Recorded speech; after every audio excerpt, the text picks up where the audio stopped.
Hello, and welcome to our third video for UAS 109 Crew Resource Management.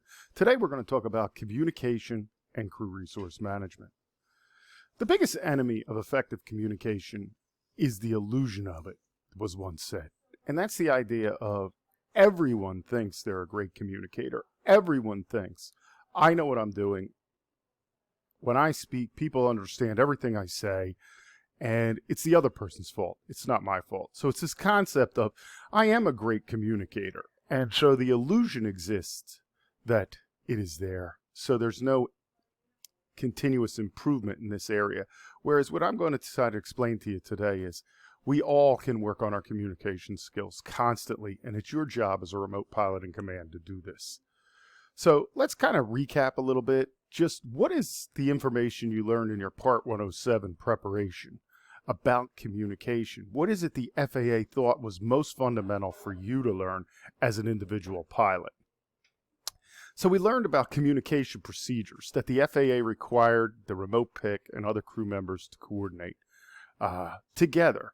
And they had a couple of duties they had to do. One was scan the airspace in the operational area for potential collision hazards.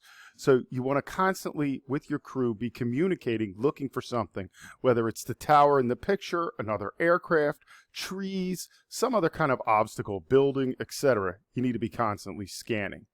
You want to also maintain awareness of the position of your small unmanned aircraft system through direct visual observation. And you know this as visual line of sight, and you're very familiar with this, that you must always keep your eyes on the drone. So our guy here, if he doesn't have a crew member helping him, communicating with him, actually watching the drone, is a little bit off because he needs to be moving his eyes back and forth from his iPad or Android device and the drone to see both the telemetry and the physical location of the drone in the sky. And so to achieve these two goals, the RPIC should foster an environment of open communication. Okay, that's what the FAA told you. Establish communication procedures before each flight. Select an appropriate method of communication. Are you going to use radio? Are you going to yell back and forth? Are you going to use megaphones? Are you going to use cell phones? What is it the way you're communicating? And inform the crew, if you're the remote pick, as conditions change. So at this point, the FAA also wanted you to know, here are the basic communication procedures. Listen before you speak or you transmit if you're using a walkie-talkie. Think before you key that transmitter. Remember, if you're in a contingency situation or an emergency situation, you got your hand on that button to transmit, and you're thinking about what you're going to say. No one else can communicate at that point. Place the mic as close to your lips and speak in a conversational tone. And be alert to sounds and a lack of sounds to be aware of your broken communications. All right. We also talked about the phonetic alphabet. You needed to become somewhat familiar with this to take the test. So we talked about how when you were a child, you learned your ABCs. If you wanted to be a pilot, then you had to learn a secondary alphabet: Alpha, Bravo, Charlie, Delta, Echo, Foxtrot, Golf, Hotel, India, Juliet, Kilo, Lima, Mike, November, Oscar, Papa, Quebec, Romeo, Sierra, Tango, Uniform, Victor, Whiskey, X-Ray, Yankee, Zulu. And you're familiar with the phonetic alphabet and its terminology from your earlier studies. And then, of course, we did the one that everyone will remember, the Whiskey, Tango, Foxtrot, which in your texting languages of today is WTF, and we all know what that kind of stands for. So you can see that some of this aviation or pilot alphabet has made it into the popular culture in some ways. And they continue to use it.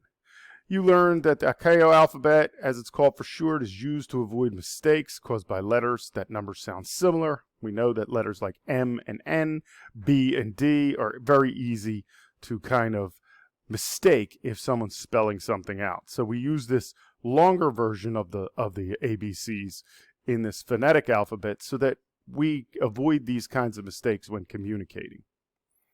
And then we also learned about things like standard aviation phraseology, things like acknowledge, okay, when you're on the radio, adverse intentions, affirmative, confirm, correction, go ahead, hold short of. So you have a number of these, and they were in your prep book your ASA test prep book as well. But you get the sense that if we have a universal language, we have a universal alphabet that we can all use, the skies become safer. And remember, not everybody speaks English who's flying in the airspaces around the world. So we have to come up with some kind of common language that we can all understand when communicating. Because we may fly into an airspace where the native language or the vernacular language is different. So this goes through everything that you learned in Part 107, but this reduces the risk that the messages will be misunderstood and aids in readback, hearback process so that errors are quickly detected. So these are functions of communication. These are processes and procedures of communication, but it doesn't make you an effective communicator even if you've managed to do all of these. And then don't forget the other communication that's constantly going on, and that's the kind of machine interface that in the UAS world. So, we're constantly either flying on 2.4 gigahertz or 5.8 gigahertz frequencies, and we have to keep that radio frequency where it can be propagated from the ground control station or the remote control to the aircraft itself. So we have to keep it in line of sight. So this is why visual line of sight is really pretty important right now, because the radio frequency has to remain in line of sight for a lot of the drones that we're using. Obviously autonomous operations could be a little bit different and may require a little bit different equipment, etc. So why was all this taught to you? Might be a question you're asking now. We went over it. You remember going over it. You remember prepping for your 107 test. But why? What is it? Where did this come from? And so we need to talk a little bit about the history of the relationship between communication and aviation safety. So there is compelling evidence that aviation safety is improved and increased when there is effective communication. So many of the most dramatic and compelling indications of the link between communication and flight safety became apparent through a review by researchers of the National Transportation Safety Board accident investigations. This concept of there was miscommunication, lack of communication, failure to communicate, all of these kinds of concepts kept appearing in the accident and incident reporting. So in the early communication research in aviation, it demonstrated a couple things. It showed that crew members often were requesting things less assertively than possible, and often even in a soft tone. So let's think back to our previous videos where we talked about that single pilot, that adventurer, that person in charge. And so when you were a crew member, you might then defer to that person, but you may also be kind of afraid to put something out. Let's face it, if you're a new crew member or you're a crew member seeing something for the first time, you may ask for something and it may in fact not be correct, so you would be embarrassed. So we found that people didn't really ask for things.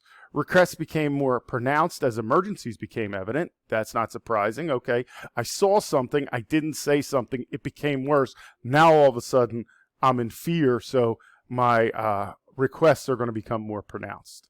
There were lower levels of communication in the more automated environment. So as we see more automation, you saw less communication, so a reliance on this automation. And when we think about the UAS world, that's something we need to be cognizant of, this concept of how much it's automated. We rely on the automation, but we need to be constantly communicating that anyway in case something goes awry and we need to implement contingency or emergency procedures. Communication and crew performance were correlated. So in other words, the more people communicated, the better the performance of the crew. And operational considerations impacted speech patterns. So again, what we were trying to say or do impacted the speech of individuals. So we want to be aware of that as well. Goes on. So then what comes out of this is this idea of the communication concept, this idea that we can understand what's going on in communication by looking at this more deeply, training, and thinking about communication as not a process, but something to be studied and thought about.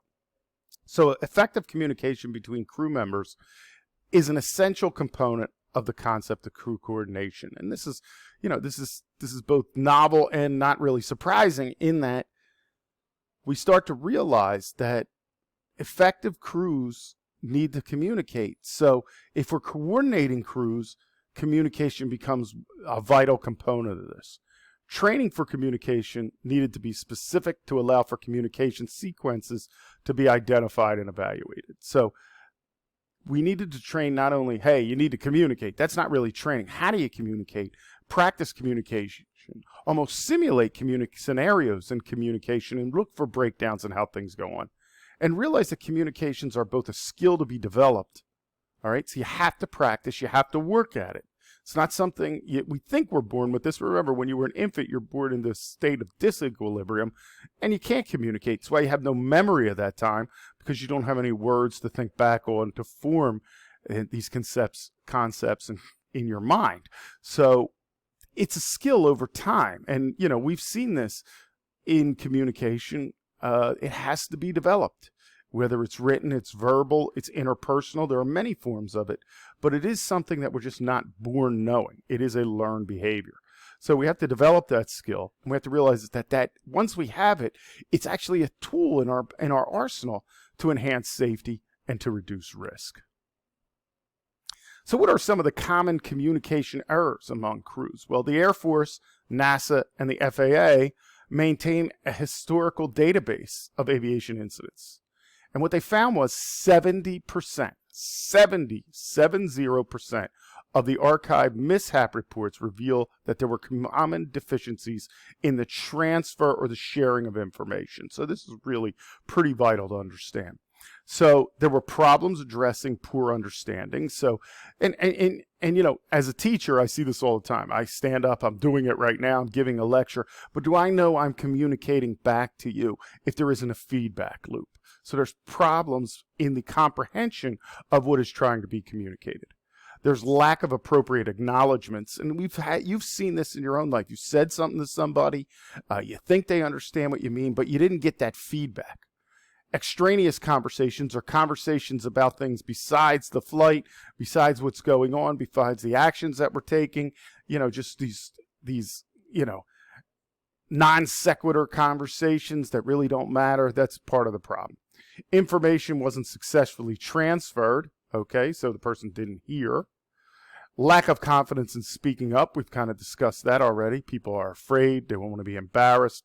They don't want to say something and somebody go, oh, that's not really an issue. That could be embarrassing. But it's better to mitigate any potential risk.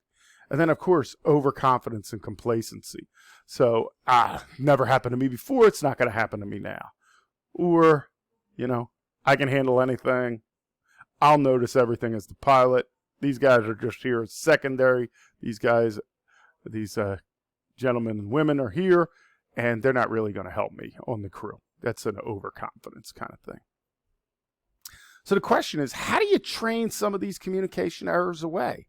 How do you manage your crew, but also inform them to not be involved in all these kinds of errors and to not engage in behaviors that would be later revealed as an error of communication? So one of the ways is to understand the functions of communication. So let's talk first about what is the objective of communication in crew resource management. The objective is to convey information, first and foremost. Then establish both interpersonal and team relationships. So we need, as we're trying to figure out how to train, okay, how do we have effective communications where people convey information? How do we have them develop interpersonal relationships, positive ones with one another? And then how do we develop them into a team? This will establish predictable behavior and expectations in communication so people will know what's expected of them and they'll behave accordingly.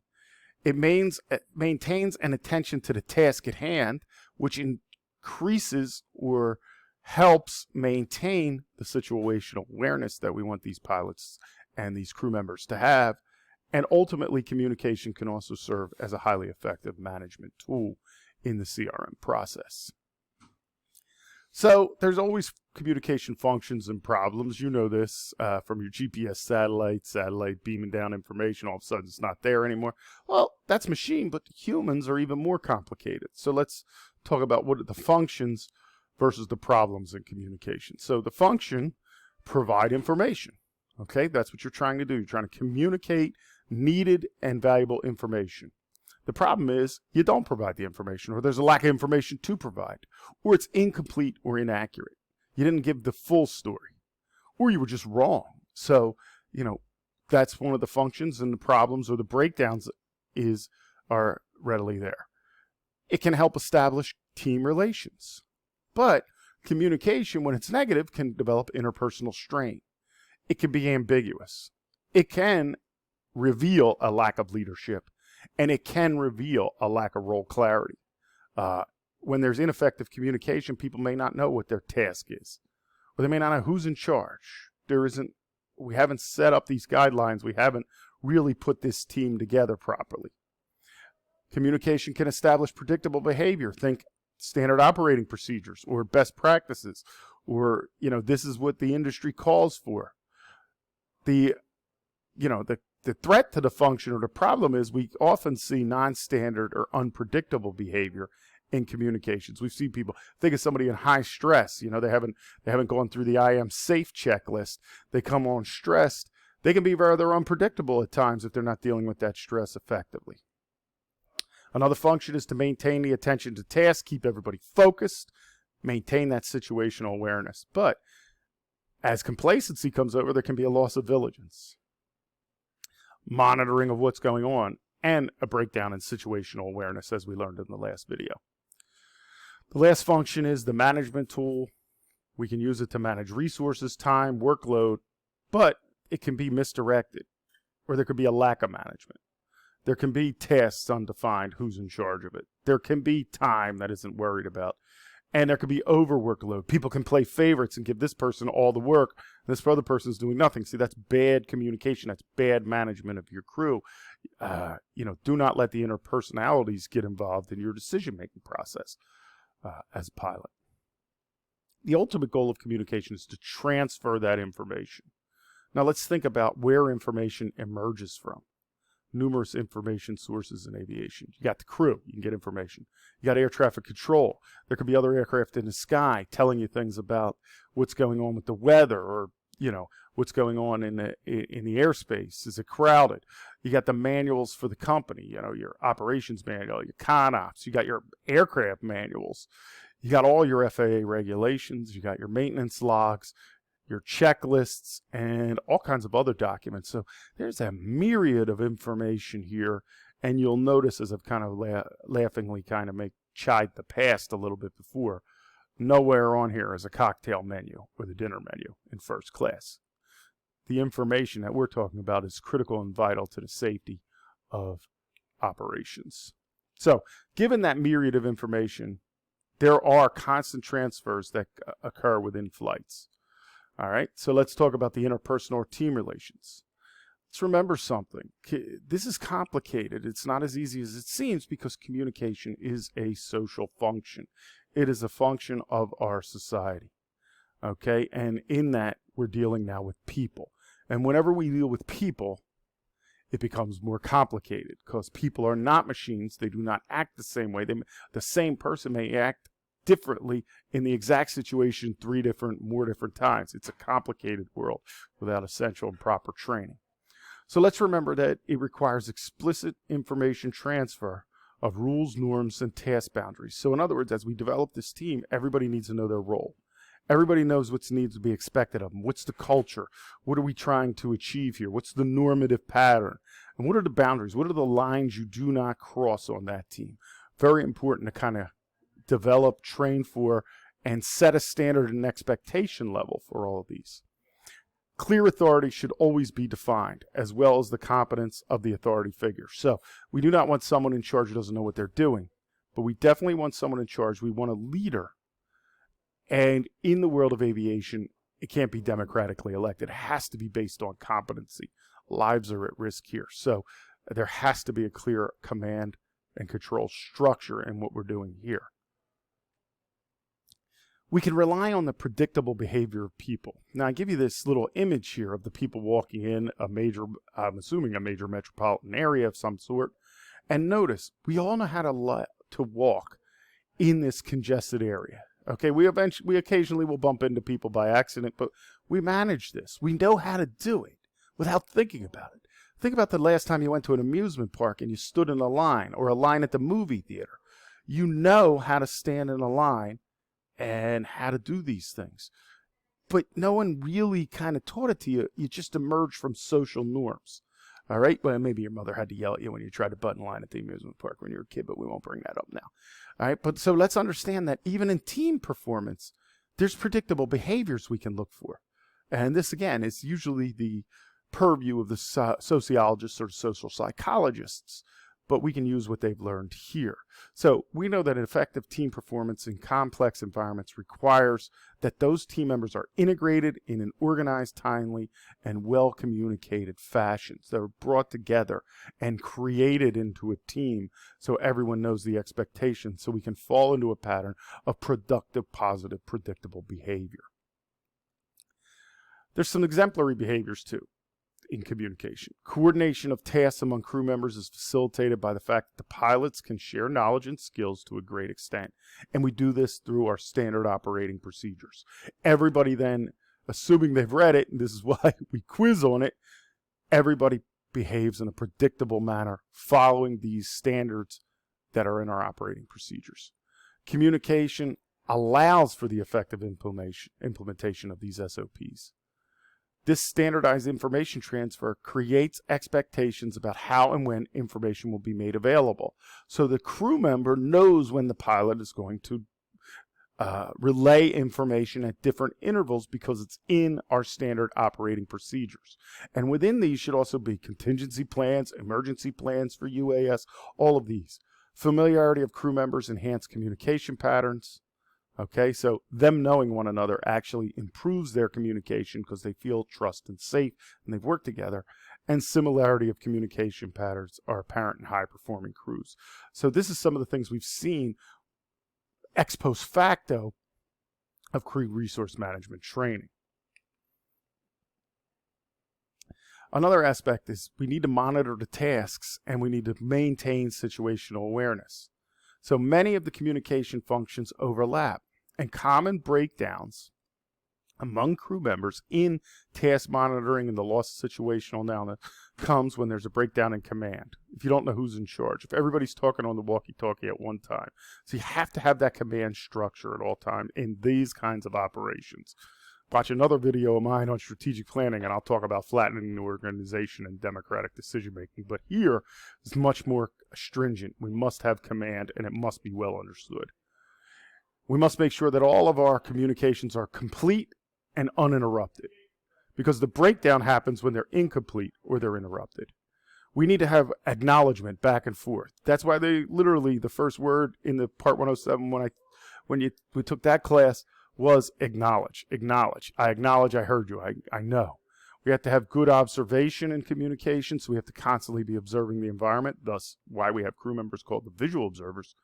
And we must be inquiry. We must be problem identifiers. We must be thinking about what's the next thing that can happen.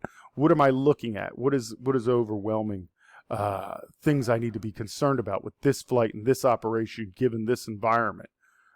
All these things have to go. The other thing kind of the RPIC or any kind of person in charge has to be worried about is crew and workload management. If somebody has all the tasks at hand and one person is responsible for everything, it can't happen. It just will not function well. It will not perform at the highest level. So we need to be on one page. That's our SOPs. That's our communicating. That's making sure knowledge has been transferred back and forth and has been understood and comprehended. But in this case, we also need to work on the interpersonal atmosphere. And the pilot can set the tone for this. So think of it this way. All morale filters from the top.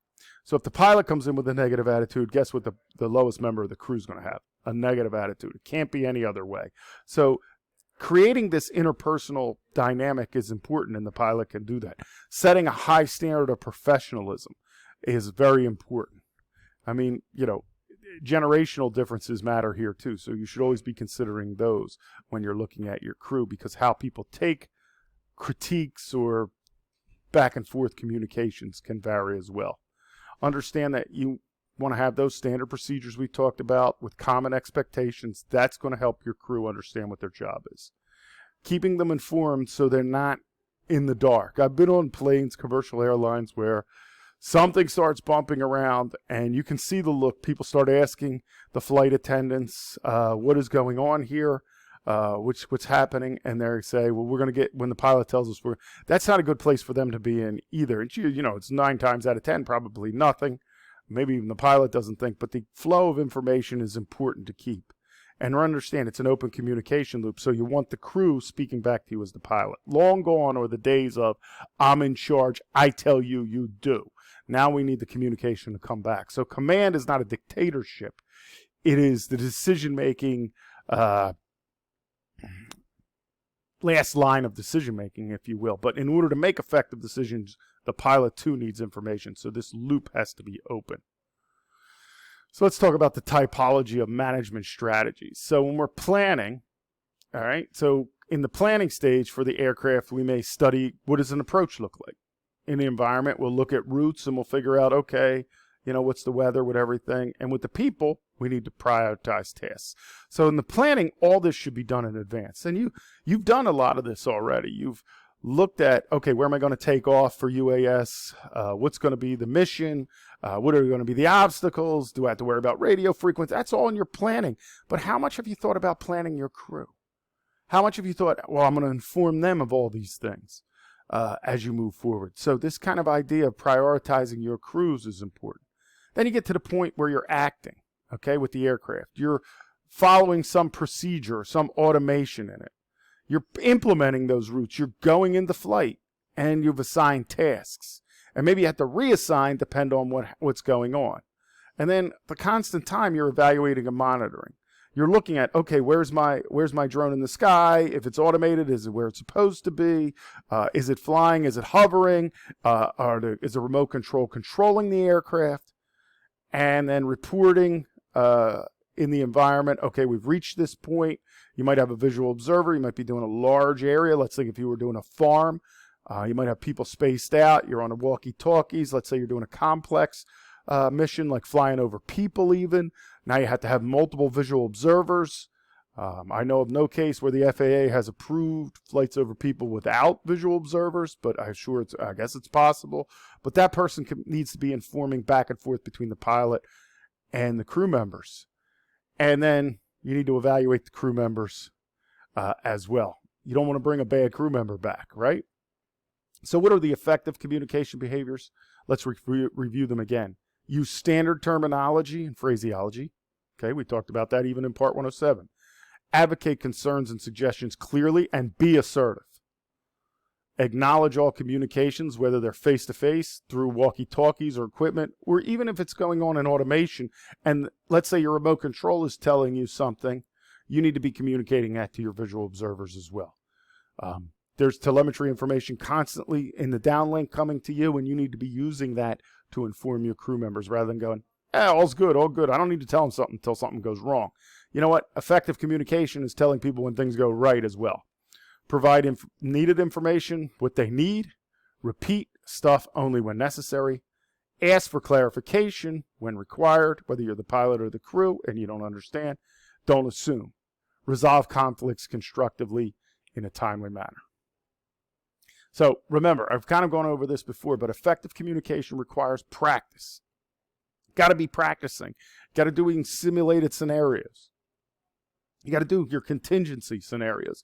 You should practice a contingency maneuver from time to time. You should practice an emergency procedure. And key in this when dealing with the crew is you should be practicing your communication skills when dealing with that entity. And use any and all available equipment to help you communicate. Never is a good day to say, well, I had all this equipment back at the lab, but we didn't bring it. Didn't think we'd need it. So let's talk a little bit real quick about the advances in communication that have happened. And we talked about the 1970s and when this all began. Communication in CRM training. Well, we realized we needed to communicate more effectively. So we need to train for it. It's a skill. So we train on communication first and foremost. So you'll see these two go back and forth by chicken and the egg. Do we train first on situational awareness or do we train first on communication? Which one? Situational awareness matters, but which comes first in the top two? Is it communication, or is it situational awareness and crew resource management training? And I'm sure there could be arguments about that. I would say they're equal. Can't have one without the other almost when you're dealing with a crew. Problem solving, decision making, and judgment, we need to train on that. We need to train on, even in our communication training, on how do you effectively communicate leadership, but also followership. Think about the concept of mutiny, all right? People don't always follow the leader just because they're told they have to. So the leader has to work really hard to be almost an inspiring figure that people can, or at least a trusted figure people can look up to.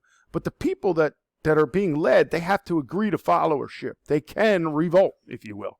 It's not something you want to see on an airplane, I'm sure, or in flight. But remember that leadership and followership exists simultaneously.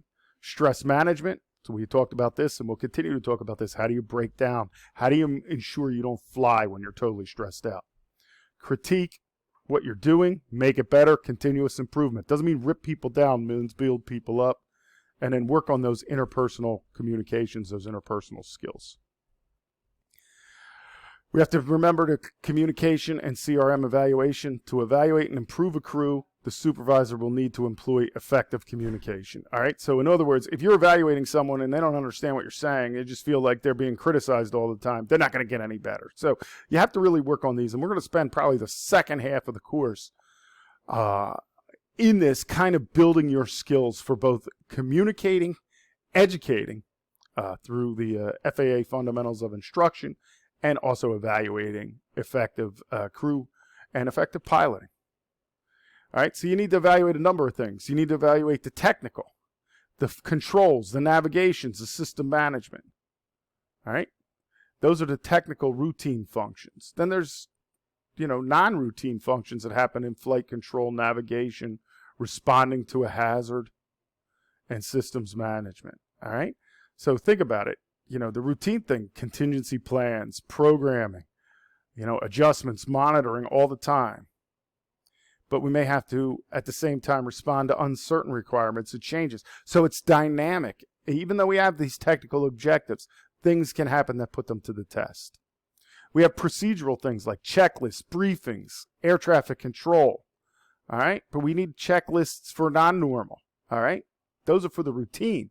But what are you going to do in a contingency? What are you going to do in an emergency? All right? How are you going to brief a contingency? All right, and you should do that beforehand in UAS all the time. You should always be prepared for the worst case scenario. And procedures and air traffic control standards. And then there's CRM objectives. There's a routine. We want to see that we've trained for leadership and there is a leader emerging. We want to monitor constantly, maintaining that situational awareness. And we want to make sure that that task and workload is fair, equitable, and efficient so that we have highly effective teams. So there's also non-routine times where you'll have to lead, you'll have to monitor, you have to problem solve, and you have to make decisions. The decisions you make in the non-routine moment, that's going to set you apart as a pilot. It's going to set you apart as a crew.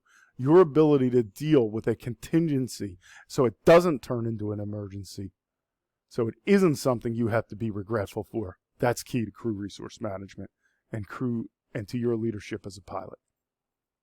Remember, there has to be cross-functional communication as well. We train pilots, crew members, support personnel together.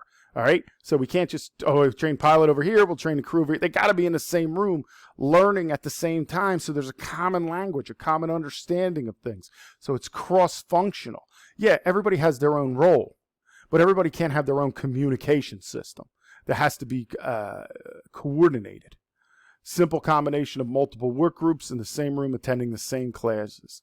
Acknowledge this idea of synchronicity, all right? And that's a concept outside of aviation that I'm bringing in for you. But it's this notion of, things work well together when they're well planned, well executed, and everybody's communicating together. And, you can have a scenario where something occurs outside of the crew, but you're able to deal with it. And that's where you want to be because you've developed and taken the time to build yourself as a team. Communication can serve as an indicator of other CRM behaviors like situational awareness, leadership, and decision-making. We've kind of gone through that. So let's wrap up and summarize. Key points here. Communication should be used as a tool. It's a tool in your toolbox to achieve technical, procedural, and CRM objectives that were laid out in the previous slides, and so many more objectives that we're going to go through in the course of this UAS 109 course. Communication, remember, it serves multiple functions. Communication occurs in a context and is interpreted in a context. So standardizing what these contexts are, bringing them together so everybody has common understanding, is vital.